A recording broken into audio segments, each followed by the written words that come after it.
تبارك الذي بيده الملك وهو على كل شيء قدير الذي خلق الموت والحياة ليبلوكم أيكم أحسن عملا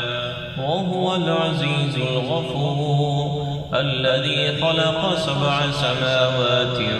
طباقا ما ترى في خلق الرحمن من تفاوت فارجع البصر هل ترى من فطور ثم ارجع البصر كرتين ينقلب إليك البصر خاسئا وهو حسير ولقد زينا السماء الدنيا بمصابيح وجعلناها رجوما للشياطين وأعتدنا لهم عذاب السعير وللذين كفروا بربهم عذاب جهنم وبئس المصير إذا ألقوا فيها سمعوا لها شهيقا وهي تفور تكاد تميز من الغيظ كلما ألقي فيها فوج سألهم خزنتها ألم يأتكم نذير قالوا بلى قد جاءنا نذير فكذبنا وقلنا ما نزل الله من شيء إن أنتم إلا في ضلال كبير وقالوا لو كنا نسمع أو نعقل ما كنا في أصحاب السعير فاعترفوا بذنبهم فسحقا لأصحاب السعير إن الذين يخشون ربهم بالغيب لهم مغفرة وأجر كبير وأسروا قولكم أو اجهروا به إنه عليم بذات الصدور ألا يعلم من خلق وهو اللطيف الخبير هو الذي جعل لكم الأرض ظلولا فامشوا في مناكبها وكلوا من رزقه وإليه النشور أأمنتم من في السماء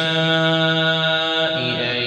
يخسف بكم الأرض فإذا هي تمور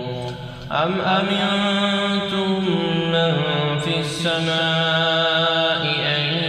يرسل عليكم حاصبا فستعلمون كيف نذير ولقد كذب الذين من قبلهم فكيف كان نكير أولم يروا إلى الطير فوقهم صافات ويقبضن ما يمسكهن إلا الرحمن إنه بكل شيء بصير أمن هذا الذي هو جند لكم ينصركم من دون الرحمن إن الكافرون إلا في غرور أمن هذا الذي يرزقكم إن أمسك رزقه بل لجوا في عتو ونفور أفمن يمشي مكبا على وجهه أهدى أمن يمشي سويا على صراط مستقيم قل هو الذي أنشأكم وجعل لكم السمع والأبصار والأفئدة قليلا ما تشكرون قل هو الذي ذرأكم في الأرض وإليه تحشرون ويقولون متى هذا الوعد إن كنتم صادقين قل إنما العلم عند الله وإنما أنا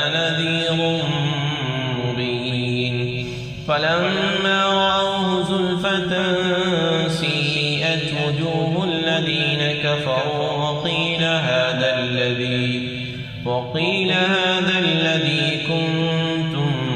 به تدعون قل أرأيتم إن أهلكني الله ومن معي أو رحمنا فمن يجير الكافرين من عذاب أليم قل هو الرحمن آمنا به وعليه توكلنا فستعلمون من هو في ضلال مبين قل أرأيتم إن أصبح ماؤكم غورا